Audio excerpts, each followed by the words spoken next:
అనగనగా రామాపురం అనే గ్రామంలో ప్రజలందరూ పచ్చని పంటలతో, పాడి పశువులతో ఆనందంగా జీవిస్తూ ఉండేవారు. ఒకరోజు అడవిలో నుంచి ఒక పెద్ద పులి పక్కనే ఉన్న రామాపురం గ్రామంలో ప్రవేశించి అక్కడి మనుషులను, ఆవులను, గొర్రెలను, మేకలను చంపుతూ ఉండేది. అందువల్ల ప్రజలందరూ భయంగా జీవిస్తూ ఉండేవారు. ప్రజలంతా కలిసి తమ సమస్యను రాజుకు చెప్పుకోవటానికి రాజధానికి వెళ్ళి, రాజా, అడవిలో నుంచి ఒక పెద్ద పులి మా రామాపురం గ్రామంలోకి వచ్చి రోజు మమ్మల్ని, మేము పెంచుకుంటున్న మా ఆవుల్ని, గొర్రెలని, మేకలని తింటుంది మరియు తీవ్రంగా గాయపరుస్తుంది. ప్రతిరోజు నరకంగా బతుకుతున్నాము. ఎక్కడికి వెళ్ళినా గుంపులుగా వెళ్ళవలసి వస్తుంది. చీకటి పడకముందే ఇంట్లో ఉండవలసి వస్తుంది. ఎలాగైనా మమ్మల్ని కాపాడండి. అంతా విన్న రాజు, సైనికులారా, వెంటనే చాటింపు వేయించండి. పులిని బంధించిన లేదా చంపి దాని ఆనవాలు తెచ్చిన వారికి తగిన బహుమానం ఇవ్వబడునని. ప్రజల్లారా, నేను చూసుకుంటాను, మీరు సంతోషంగా ఇంటికి వెళ్ళండి.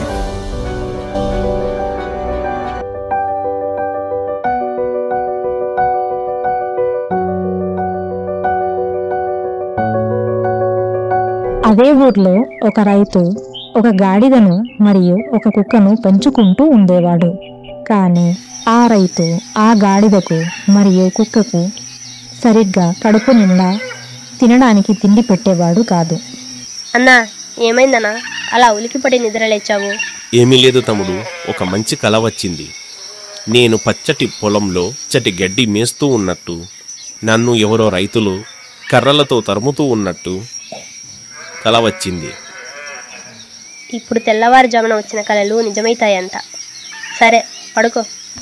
ఇలా ఉండగా ఒకరోజు రాత్రి, ఒరే తమ్ముడు, లేవరా, ఎవరో దొంగ వచ్చినట్టు ఉన్నాడు, గట్టిగా అరిచి మన యజమానిని లేపరా, లేదంటే వాడు ఇంట్లోని సామానులు ఎత్తుకెళ్తాడు. నేను లేపను. ఎందుకు లేపాలి? రాత్రి పగలు ఇంటికి కాపలా కాస్తూ ఉంటే ఈ యజమాని మాత్రం కనీసం నాకు కడుపు నిండా అన్నం పెట్టడు. అందుకే నేను లేపను. పోనీ వెళ్ళేటప్పుడు వచ్చేటప్పుడు అంత బరువులు నీవు మోస్తావు కదా, కనీసం నీకన్నా కడుపు నిండా తిండి పెడతాడా చెప్పు? ఇంకెందుకు అన్నా మన యజమాని మీద నీకు జాలి? పాపం రా, ఎంతైనా ఆయన మన యజమాని. అన్నా, నువ్వు పడుకో. మాకు ఎలాగో రాత్రులు నిద్ర రాదు. నువ్వు హాయిగా పడుకో. క్షమించు అన్నా, నా వల్ల కాదు. అలా అంటావేంటిరా? సరే, నువ్వు చెయ్యకపోతే నేమి చేస్తాను, గట్టిగా అరచి యజమానిని లేపుతాను అని గట్టిగా అరవటం మొదలుపెట్టింది ఆ గాడిద.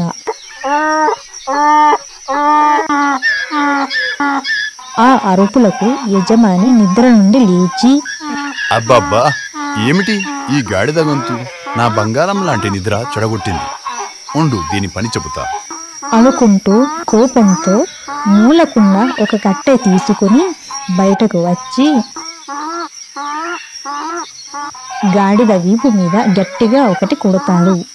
నా నిద్ర మొత్తం పాడు చేసావు. ఇంకోసారి అరిచావో నీ కాలు విరగొడతా అనుకుంటూ లోపలికి వెళ్తాడు. పాపం గాడిద ఏడుస్తూ ఉంటుంది. అందుకే ఎవరు చేసే పని వారే చెయ్యాలి, లేదంటే ఇలాగే అవుతుంది. ఇక నేను ఈ ఇంట్లో ఒక్క క్షణము కూడా ఉండను. దొంగ నుండి కాపాడటానికి అరిస్తే యజమాని ఏమీ ఆలోచించకుండా నన్ను ఇలా కొడతాడా? అడవిలోకి వెళుతాను. ఈ పులికో ఆహారం అవుతా.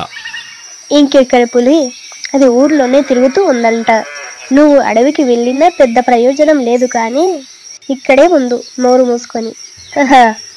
కావాలంటే ఆ పులి ఇక్కడికి వచ్చి నిన్ను కలుస్తుంది. ఇంకా పడుకో అన్నా, నేను అలా తిరిగి వస్తా. నా స్నేహితులు నా కోసం ఎదురు చూస్తూ ఉంటారు. వీడు పొద్దున్నే వచ్చి నిద్రపోతాడు. అప్పుడు నేను ఈ ఊరి విడిచి నా దారిన నేను పోతాను. అప్పుడైతే నన్ను ఆపేవారు ఉండరు అనుకుని నిద్రపోతుంది గాడిద. పొద్దున్నే గాడిద నిద్ర లేచి అటు ఇటు చూస్తుంది. యజమాని ఇంట్లో నిద్రపోతూ ఉంటాడు. బయట కుక్క నిద్రపోతూ ఉంది. మెల్లిగా గాడిద బయటకు వస్తుంది.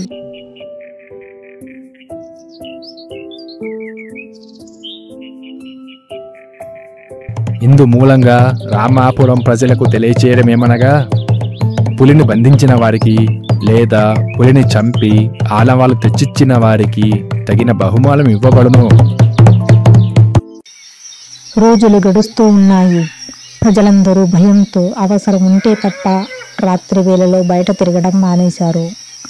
ఎక్కడికైనా వెళ్ళవలసి వస్తే గుంపులు గుంపులుగా వెళ్ళేవారు. చీకటి పడకముందే పనులు ముగించుకుని ఇళ్లలో ఉండేవారు. జింక పిల్లని వేటాడే క్రమంలో పెద్ద పులి ప్రమాదవశాత్తు మీది నుంచి కింద పడి చనిపోతుంది. గాడిద పొలంలో దుంపలు తింటూ ఉండగా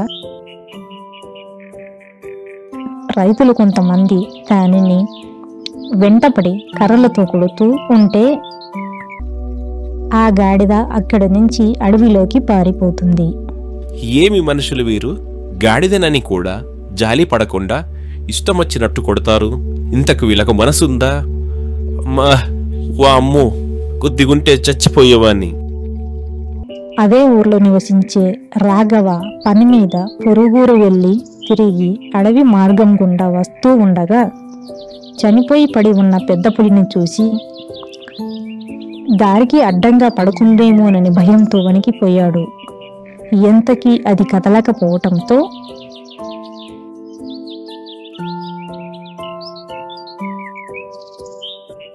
అనుమానం వచ్చి దగ్గరికి వెళ్ళి చూడగా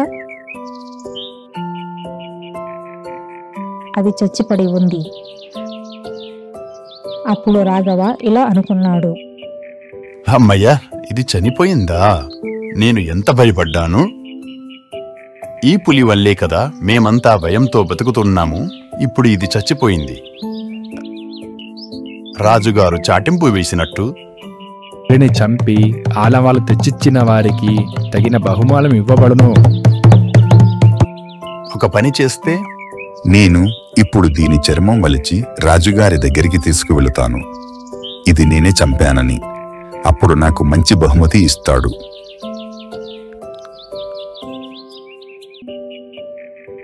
అనుకుని పెద్ద పులి తోలు వలిచి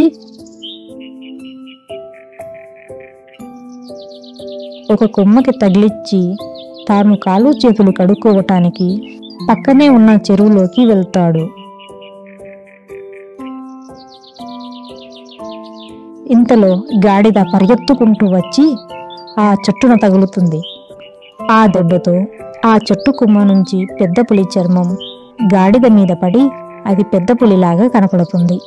తన మీద ఏమో పడిందని ఆ గాడిద అక్కడి నుంచి పరిగెడుతుంది. అలా పరిగెడుతూ రాఘవ ఉండే చోటికి వెళుతూ ఉండగా రాఘవ అది చూచి, వామ్మో, ఇంకో పులి అనుకుంటూ అక్కడి నుంచి పరిగెడుతాడు. అది విన్న గాడిద వామ్మో పులా అనుకుంటూ కొద్ది దూరం పరిగెత్తి వెనుకకు మళ్ళీ చూస్తుంది. ఎవరూ కనిపించరు. సరే, దాహం వేస్తుంది, పక్కనే ఉన్న చెరువులో నీళ్లు తాగుదాం అనుకుని నీటిలో తొంగి చూసి వామ్మో పులి అనుకుని వెనుకకు చూస్తుంది. వెనకాల ఎవరూ ఉండరు. ఏమిటి, ఎవరూ లేరే అనుకుని తన మీద చూసుకొని ఒక్కసారిగా ఉలిక్కిపడి తేరుకొని, ఓహో ఇదా సంగతి, అందుకే ఆ మనిషి నన్ను చూసి పులి అని భయపడి పారిపోయాడా? ఇక నా పంట పండింది. ఇక నాకు ఎదురు లేదు. నేను పొలాల్లో ఎంత కావాలంటే అంత తినొచ్చు. ఎంతకైనా మంచిది చీకటి పడ్డాక వెళుతాను. రైతులందరూ కలిసి నన్ను కొడతారా? ఉండు, వీళ్ళ పని చెబుతా అనుకుని చీకటి పడ్డాక మెల్లగా ఊర్లోకి వెళ్ళి పొలాల్లో తనకు కావలసినంత తింటూ ఉండేది ఆ గాడిద. చీకట్లో రైతులు ఆ గాడిదను చూసి నిజంగా పులి అనుకుని ఎవరు కూడా బయటికి వచ్చేవారు కాదు. ఇలా కొన్ని రోజులు గడిచిన తర్వాత రైతులందరూ కలుసుకొని ఇలా చర్చించుకున్నారు. మరిన్ని కథల కోసము సబ్స్క్రైబ్ బటన్ నొక్కండి, లైక్ చేయండి, బెల్ బటన్ నొక్కండి. ఈ పులి బాధ ఇంకెన్నాళ్ళు? మన రాజుగారు ఏమీ పట్టించుకోవటం లేదు. పదండి, మరోసారి రాజుగారిని కలిసి మన బాధ చెప్పుకుందాం అని అందరూ కలిసి రాజుగారి దగ్గరికి వెళ్ళి తమ బాధ చెప్పుకుంటున్నారు.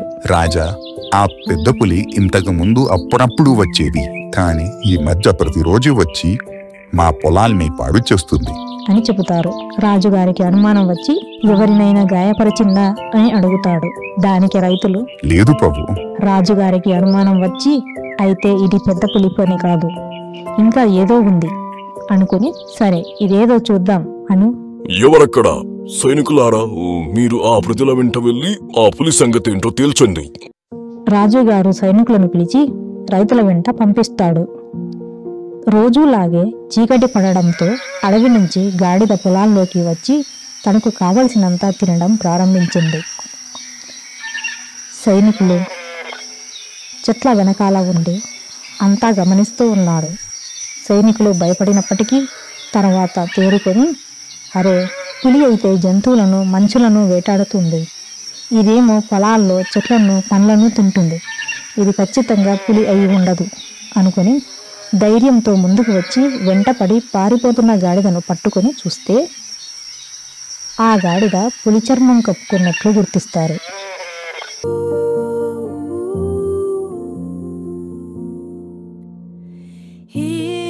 రాజుగారి దగ్గరికి తీసుకుపోతారు.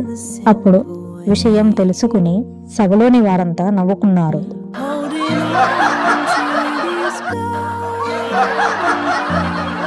మరిన్ని కథల కోసము సబ్స్క్రైబ్ బటన్ నొక్కండి, లైక్ చేయండి, బెల్ బటన్ నొక్కండి.